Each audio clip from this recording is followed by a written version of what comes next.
¿Qué tal, clase? Yo soy Hugo Flores y hoy voy a hablar sobre las rutas metabólicas y su distribución en la actividad física por parte de la clase de procesos químicos en la vida.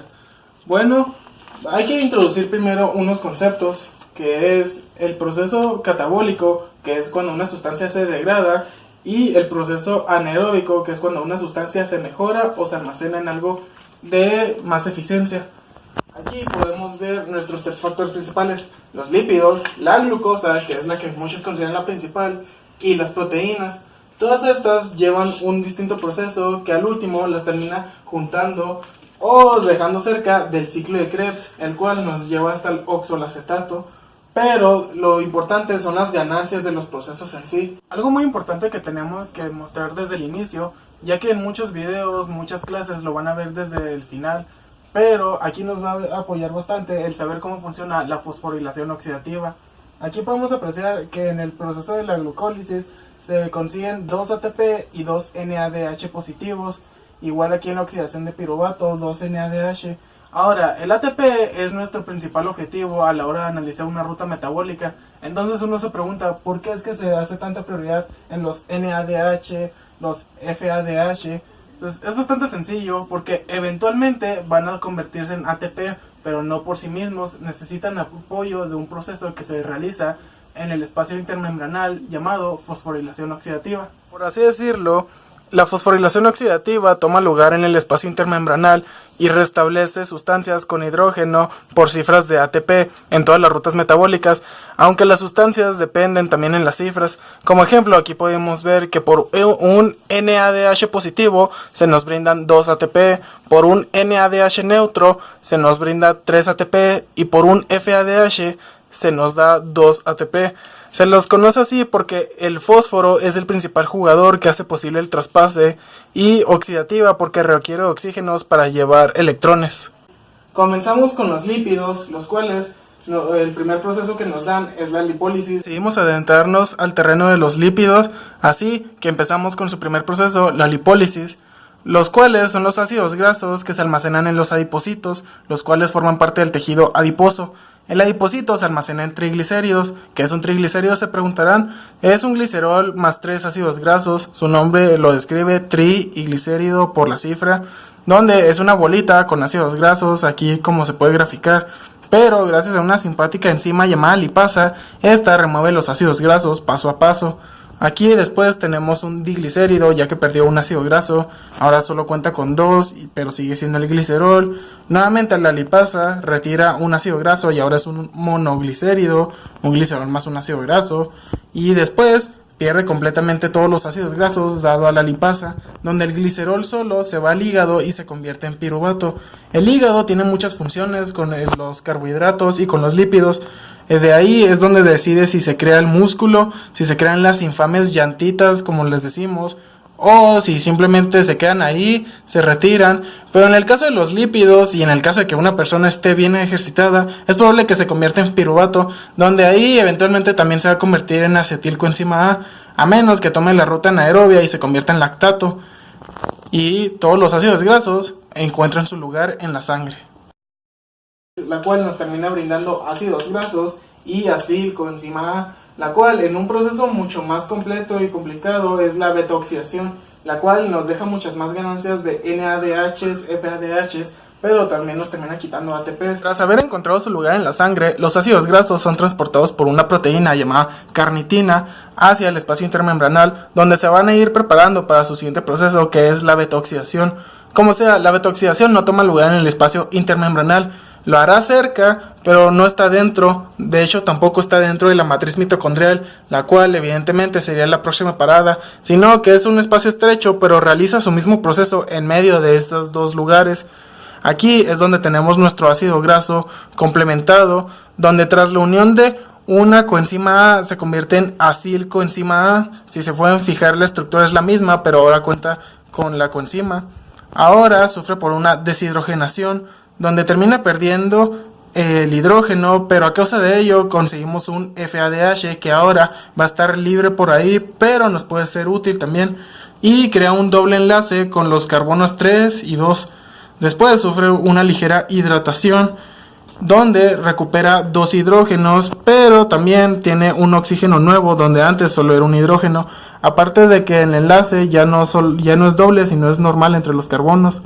Después pasa por una ligera oxidación, donde nuevamente perdemos un hidrógeno, pero otra vez tenemos un NADH como recompensa. En el caso pasado fue un FADH, pero ya que ambos se benefician con los hidrógenos que se les es arrebatado, entonces sigue siendo también conveniente. Aquí es donde se crea la estructura definitiva con el doble enlace que hay entre el carbono 3 y el oxígeno, para después que sean separados por la enzima de la tiólisis, el proceso de la tiólisis, donde podemos apreciar aquí el ácido graso que se formó y el acetilcoenzima A, de lo que antes creíamos que solo era un acil. El ácido graso pasa y tiene que repetir el proceso, mientras que el acetilcoenzima A puede ir libremente esperando el ciclo de Krebs. Después se mezcla en un acetilcoenzima A, pero eso es algo que se relaciona con glucosa, así que por el momento nos vamos a proteínas, que empieza con la proteólisis, un proceso bastante sencillo. Después nos da el glutamato como ejemplo, porque realmente podría ser cualquier aminoácido. Después para la desaminación oxidativa, el cual termina como alfa-cetoglutarato, que es una de las fases en el ciclo de Krebs. Empezaremos con lo que muchos consideran que es la ruta más fácil y más directa, en vista de que solo posee un proceso tradicional, mientras que otro es bastante autodescriptivo. El primero siendo la proteólisis, que es bastante sencillo, la degradación de proteínas en aminoácidos mediante coenzimas. Como ejemplo, aquí tenemos el aminoácido glutamato, que son unas cadenas de carbonos situados cerca de hidrógenos, mientras que por ahí hay unos invitados especiales esparcidos. Pero todo cambia cuando una molécula de agua separa el aminoácido, descarboxilándolo de el nitrógeno y 2 hidrógenos. Ahora, con un ejemplo un poco más visual, aquí podemos ver cómo es que se queda el glutamato después de la descarboxilación. Simplemente le falta un puente con el hidrógeno, pero es aquí cuando la molécula de agua quiere enmendar su error, ya que como podremos ver son H2O, así que a cada una de sus cifras le da un valor. El oxígeno se va junto con la parte que fue arrancada cruelmente del glutamato para crear un derivado de amoníaco, ya que se necesitarían 3 hidrógenos para hacer el amoníaco formal, pero este se acerca demasiado como para ser considerado un derivado. Un hidrógeno pues simplemente se retira, vio el problema que hicieron y no quisieron pagar por la ventana, así que se va y se encuentra con un NAD y se convierten en un NADH yendo libre por ahí. Mientras que el hidrógeno faltante pues quiere compensar su error y realiza un largo camino para convertirse en un hidrógeno que reemplace, así creando el alfa-cetoglutamato. Le damos fin a este conflicto que al inicio parecía innecesario, pero terminamos ganando una molécula de amoníaco o un derivado y un NADH. Ahí podrán ver que el alfa-cetoglutarato también cuenta como una ganancia, pero no en un total, ya que como podrán ver el glutamato ese fue seleccionado específicamente para esto, mientras que el alfa-cetoglutarato es lo que obtuvimos tras la desaminación oxidativa. Pero, ¿cuál es su destino? ¿Qué es lo que le espera? Nada más y nada menos que el ciclo de Krebs, pero para eso hay que esperar un poco. Pero todo esto, la que más se relaciona con todos es la glucosa, comenzando con las 10 reacciones que cuenta la glucólisis, donde una sola molécula de glucosa es necesaria para crear 2 piruvato. Bien, ¿cuál se supone que es el siguiente proceso del que hablamos? No puede ser, es la glucólisis. Esto es demasiado largo. Bueno, ahí nos organizamos. Ahora vamos a hablar sobre la glucólisis, la cual es la primera ruta metabólica que toma la ruta de los carbohidratos, comenzando con una simple molécula de glucosa. Bien, aquí podemos apreciar su estructura simple, una molécula simple nuevamente, pero todo cambia cuando la hexocinasa comienza su trabajo y remueve un ATP al unir un fosfato a la glucosa, creando, una disculpa por eso, la glucosa 6-fosfato o glucosa más fosfato, como algunos le dicen, donde la estructura sigue siendo la misma en la glucosa, pero se le une un grupo fosfato. Todo cambia cuando es isomerada por la isomerasa, la cual convierte la glucosa en fructosa. Me gusta la idea de haberlo hecho un librito, donde se convierte en fructosa 6-fosfato o más fosfato, donde el fosfato sigue estando igual, pero la estructura de la glucosa se vio cambiada a la de una fructosa, pero son derivadas, así que no es un cambio muy grave, donde sigue perdiendo un ATP, ya que son los primeros 5 pasos de pérdida de energía, pero los últimos 5 son los de ganancia de energía. Mediante la fosfofructosinasa fue que es cambiada y se une otro grupo fosfato. La estructura de la fructosa es igual, simplemente hay otro fosfato, rebautizándola como fructosa 1,6-fosfato. Después la aldosa y triosofosfato van a ser algo bastante único, porque dividen la molécula en dos dihidroxiacetona fosfato y un gliceraldehído 3-fosfato, así convirtiendo el gliceraldehído 3-fosfato. Intento decir eso varias veces rápido, donde ahora sí es una completa reestructuración, pero esto en algún punto fue fructosa, hay que recordarlo, donde aquí ya se acabó el proceso de pérdida y aquí empezamos a ganar. Como podemos apreciar, son 2 NADH positivos los que ganamos, y mediante la deshidrogenasa se une un fosfato a cada gliceraldehído 3-fosfato. Ahora tenemos difosfoglicerato, se libera un hidrógeno, el cual es captado por un NAD para formar NADH, y nos da el 2 carbono 1 y 3 difosfoglicerato. Estos nombres cada vez se hacen más largos y complicados, ¿qué les digo? Nuevamente reestructuración, pero ahora gracias a la fosfoglicerato-sinasa se nos unen 2 ATP, ya estamos empezando a ganar, de hecho ya recuperamos todo lo que perdimos. Esto es bastante sencillo, ya que se libera un fosfato y se obtiene un ATP de ahí, un ADP, pero la reestructuración es bastante severa, si podemos ver. Simplemente ahora es un 2 carbono 3 fosfoglicerato, ya no es di, ya que el fosfato se fue y sigue estando en el carbono 3. Todo cambia cuando el fosfogliterato mutasa, acá como Mufasa, se convierte en 2 carbono 2 fosfoglicerato. Aquí la única diferencia es que cambió de lugar con el carbono, los enlaces cambiaron y todo. Después la enolasa nos ayuda para poder reestructurarlo, porque el problema hasta ahora ha sido la estructura. Esto no se asemejaba nada a un piruvato hasta ahora, que se convierte en fosfoenol piruvato. Como dato curioso, la enolasa tiene que ver muchas veces con el alcohol, pero esto es completamente seguro, no hay que preocuparse, y ya se está pareciendo cada vez más a lo que es un piruvato, para acabar convenientemente con la piruvatosinasa, la cual regala 2 ATP. Así que no solo ya recompusimos los que perdimos, sino que terminamos ganando 2 más, dándonos el viejo y confiable piruvato. La estructura ya estaba ahí desde la enolasa, pero esta fue la que la definió. Pero esto es un dato curioso, son 2 piruvato por una molécula de glucosa, así que realmente si fuesen 2 moléculas hubiesen salido 4, nada más un pequeño dato curioso. Y así es como acaba la glucólisis, la ganancia total siendo de 2 NADH positivos y 2 ATP, aunque este 2 NADH positivo varía. Si una persona es bien ejercitada y entrenada, solo se hace un NADH neutro, que con la fosforilación oxidativa va a obtener más ATP como intercambio. El piruvato de por sí iría a su eventual oxidación. Irónicamente, después de uno de los procesos más largos, viene uno de los más cortos. Vaya ironía. Hay que recordar que por una molécula de glucosa en el proceso anterior obtuvimos 2 piruvatos. No importa realmente la cantidad, ya que los piruvatos están destinados a oxidarse de esta forma si siguen la ruta catabólica. Ahora, ¿qué es un piruvato? Aquí se puede ver su estructura. Es una cadena de 3 carbonos unidos a un oxígeno y a un hidroxilo. Aquí pueden contemplar los 3 carbonos y aquí está el grupo acetil, mientras que aquí se encuentra el grupo carboxilio. Habiendo ya establecido cómo es que se ve el piruvato en su forma base, es aquí cuando empieza la oxidación con una descarboxilación, vaya ironía, con una enzima llamada piruvato deshidrogenasa, que es la que ilustramos aquí con el color rojo. Imaginen que es como un mal amigo que se metió en malas influencias y empezó a contar chismes, que separó a estos amigos inseparables, convirtiéndolos en distintas jerarquías, el grupo carboxilio y el acetil, como ya lo habíamos mencionado antes.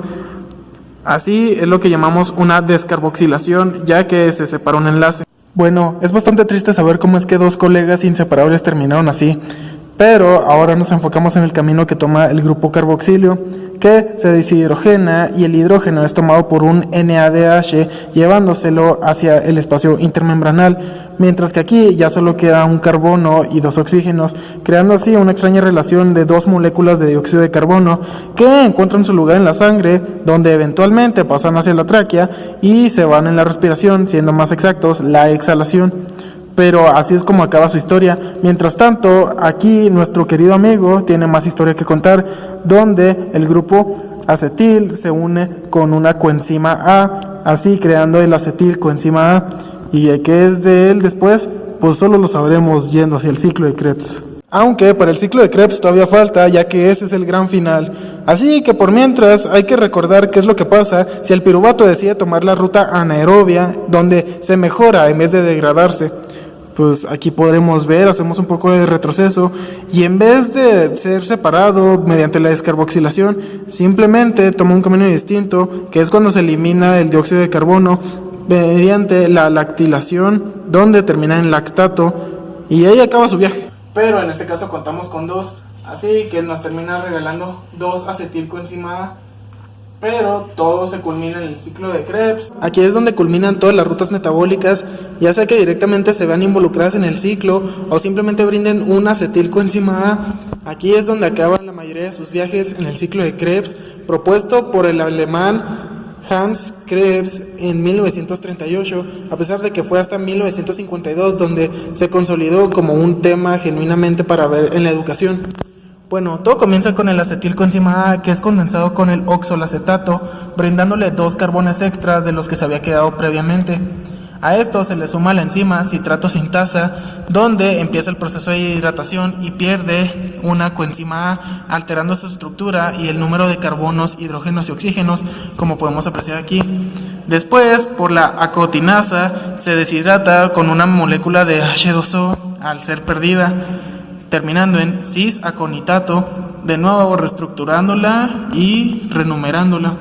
Después, la acotinasa nuevamente ahora cumple otra función, la hidratación, la cual restaura hidrógenos y oxígenos, renombrándola como isocitrato. Después es descarboxilada, que como vimos antes es romper un enlace mediante una enzima llamada isocitrato deshidrogenasa, donde pierde un hidrógeno, aunque este después se recopila en un NADH, donde realmente pues no se perdió técnicamente, pero ya no está bajo el mismo nombre.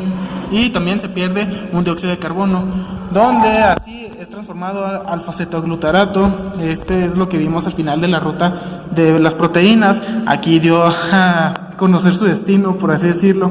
Después sufre otra descarboxilación con el complejo alfa-cetodeshidrogenasa, donde nuevamente un hidrógeno es perdido, pero se recopila en un NADH, ganamos una coenzima A y perdemos otro dióxido de carbono. Aquí tenemos el succinil coenzima A, ya lo sabemos, reestructuración y renumeración. Después, tras la enzima succinil coenzima A sintetasa, es fosforilizada, donde el G que había conseguido antes se forma en un GTP, el cual eventualmente se hace ATP, y perdemos nuevamente la coenzima A, aparte de un hidrógeno, pero este es de una forma menor. Aquí acabamos en el succinato, reestructuración y el número de hidrógenos alterado pasa con la enzima succinato deshidrogenasa, donde ahora perdemos 2 hidrógenos y uno sí se pierde para siempre, mientras que otro se rebautiza con un FADH, acabando en un fumarato, donde ahora el número de carbonos, hidrógenos y oxígenos está parejo, la estructura un poco más sencilla, para después sufrir una hidratación con la coenzima de fumarasa, ganando agua mediante una molécula que es el H2O, en su fase final, que es el malato, ahora en una estructura un poco más completa, para después sufrir su último cambio, que es la deshidrogenación mediante la malato deshidrogenasa, donde ya por si fuera poco pierde más hidrógenos, pero al menos tiene un NADH de consolación, acabando en oxalacetato, el lugar que le dio inicio, así terminando el infame ciclo de Krebs. La ganancia total del ciclo de Krebs por una acetilcoenzima A es un ATP, 3 NADH y un FADH.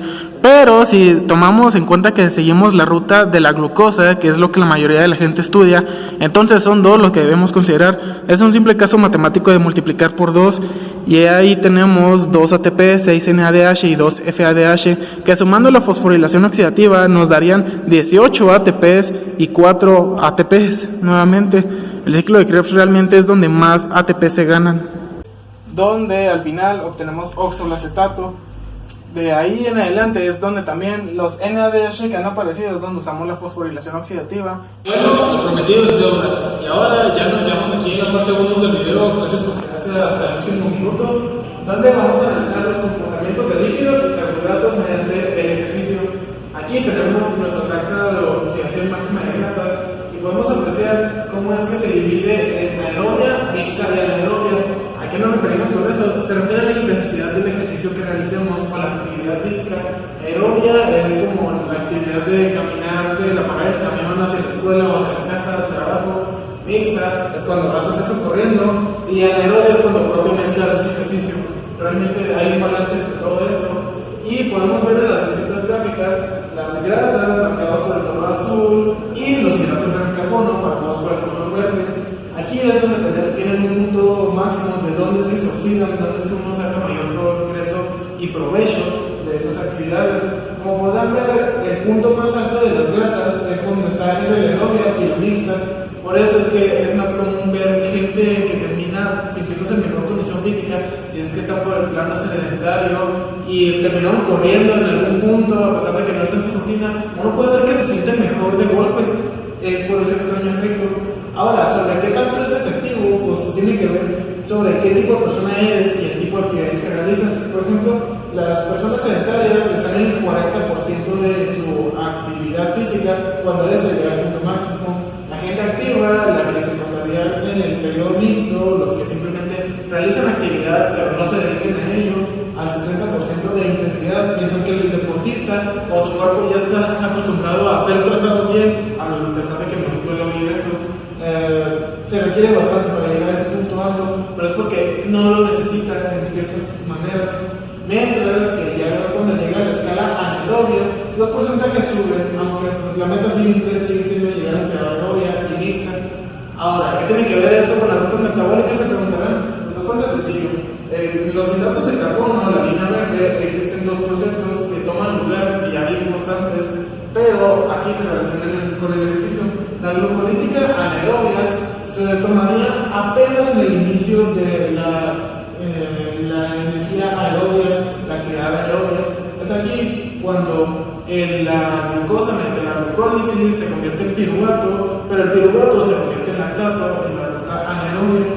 La glucolítica oxidativa aerobia toma lugar más o menos por aquí, también por este rango, que es todo de glucosa o oxalacetato, mientras que las grasas, esas, en el mismo cajón, pero ahora por su propia área, es la lipólisis y la beta-oxidación, prácticamente la ruta de los lípidos. Y eso sería todo. Muchas gracias.